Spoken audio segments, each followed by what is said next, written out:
Hi, everybody. Thank you once again for joining me with Get Your Money Right with Yvonne. I am Yvonne. How is it going? And, just stop and think how are you feeling? How are you doing? I know planning your retirement can be a little bit stressful, but just know that you got a place to come and listen, and at some point, you can chat with us too and just let us know how you are doing. The last time we were together, I talked about the dream of retirement versus the reality of retirement. And everybody wants to get that golden watch after however many years and just have a comfortable retirement. But the only thing is, you got to plan for it. And how are your plans coming? And again, I know it's stressful and I know money is tight. Been there. I'm right there with you. None of us is making six figures. So we're in this together, right? And what I was kind of wondering is, I've looked at this over the years for myself and just kind of wondering for different age groups because I have nieces, I have nephews, I have friends, and sometimes people come to me to ask questions. For the most part, they don't. I know that growing up, we didn't talk about money. I had no idea that my grandmother's big sisters were, broke, okay?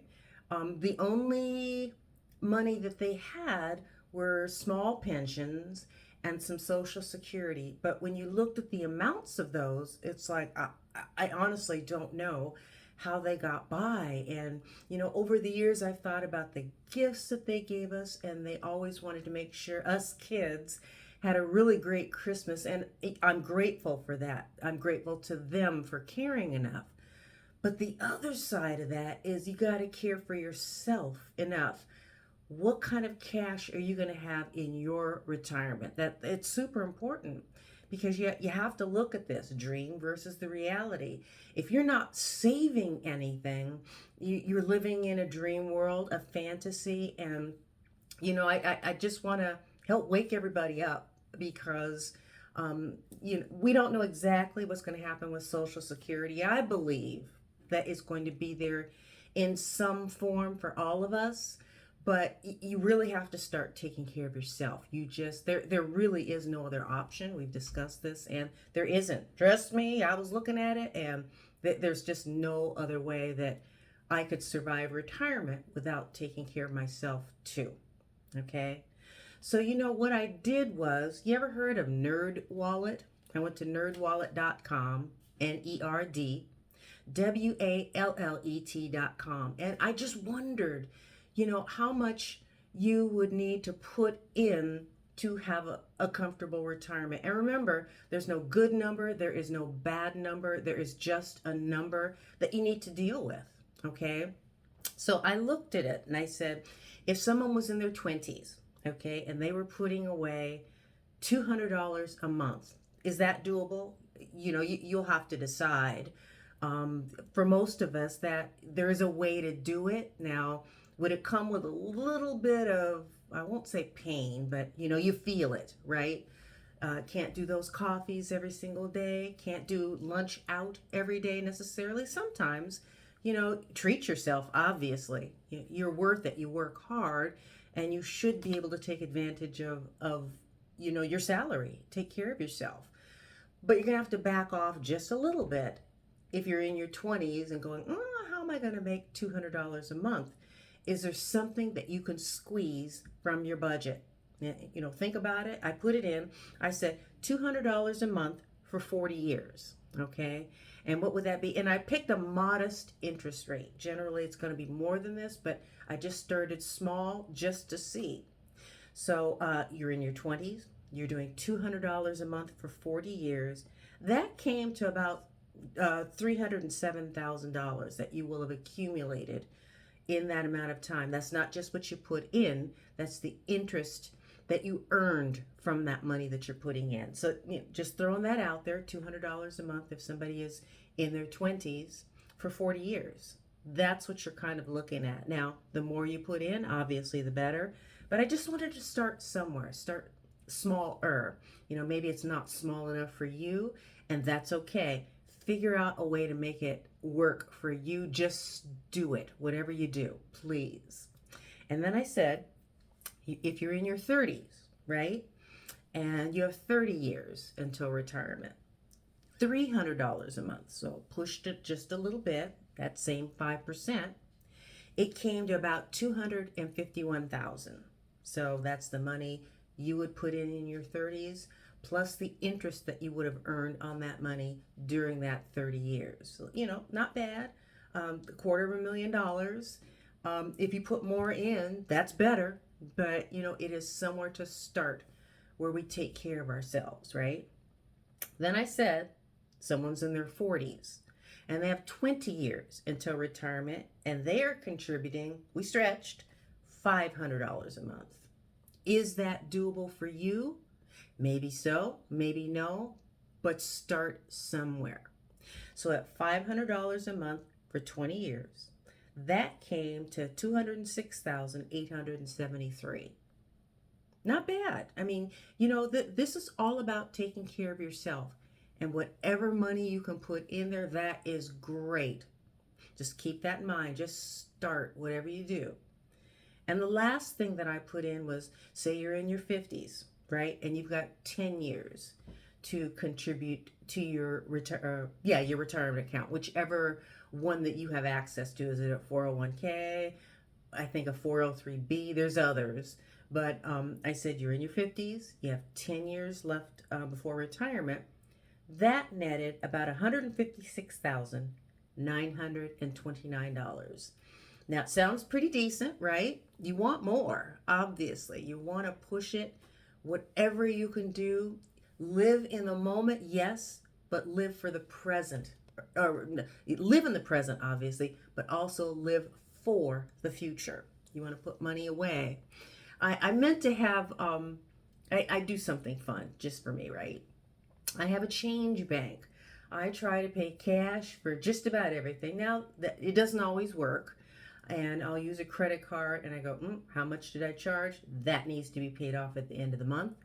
And I just make sure of that. So with those cash purchases, you get change, you get coins. I put those coins in a change bank. It's pretty old school, obviously, but it's fun for me because in addition to the savings accounts that I have that I can see grow, I've got this change bank too. So every year in December, I cash it out. I always get between $50 and $60. Doesn't sound like much, but it's something. It's fun. It's a tangible, I guess, example of that I'm saving. And that's just one way for me. I have other ways because I do put money away. But I just thought it was fun to share that with you. And the other thing I wanted to just kind of bring up is, I told you this once before, I do have to laugh every single time. I get these mailings, rather, and it's usually around tax time. It can be other times too. But most of them say, do you have $1 million? If so, come and join us at this seminar so we can help you to maximize your money and limit taxes in retirement. I just laugh when I see those because, no, I don't have $1 million in the bank for retirement. It's just not going to happen. It'd be great, sure, but it's not going to happen. But this other one that I got, it says, How to Take Control of Your Retirement 2025. And there's no mention of having a set portfolio balance, nothing like that. Says that join us and we'll discuss retirement income. Okay. Social Security strategies. I can always learn something. Inflation, how to protect your money in inflation. Long-term care. Now that is so sky high. Years ago, I thought maybe I would do it, but then it got to become cost prohibitive. And no, not doing that. Sorry. And getting a second opinion with your money. It's always a good idea to do that. You know, we're chatting here and this is great, but go out and do your own research too. For me, I've found that because of the limited amount of funds that I have, a lot of people don't want to talk to me. I was able to connect with somebody once. They were super nice. Actually, a family member recommended them for me to reach out to and ask some questions. They asked great questions. But when they looked at my balance, they're like, I'm not really going to make any money off of that. So, they kind of are gone. Okay, I get it. You have to have, as from their perspective, a certain amount of money for them to manage so that they can make money off of it. Okay, this is a capitalist society and you want to be able to make all the money you can. I get it. Just does not work for me. So that's kind of why I'm doing this, because I don't have anybody to talk to me. There are very few people. And I'm guessing the same for you. Most of us just kind of put our heads down and cover up and just hope it will all go away and you retire and miraculously there will be money. Well, it does not quite work that way. And just think about that. Start to take care of yourself. We talked about this before. Most companies have some sort of a matching in their retirement plans for their employees. So figure out what the minimum is you have to put into that account so that they will match it, because that's free money. Don't walk away from that free money. And whatever you do, please start. Okay? That is it for us today. Thank you so much for joining me for Get Your Money Right with Yvonne. And I'll see you next time, okay? Bye.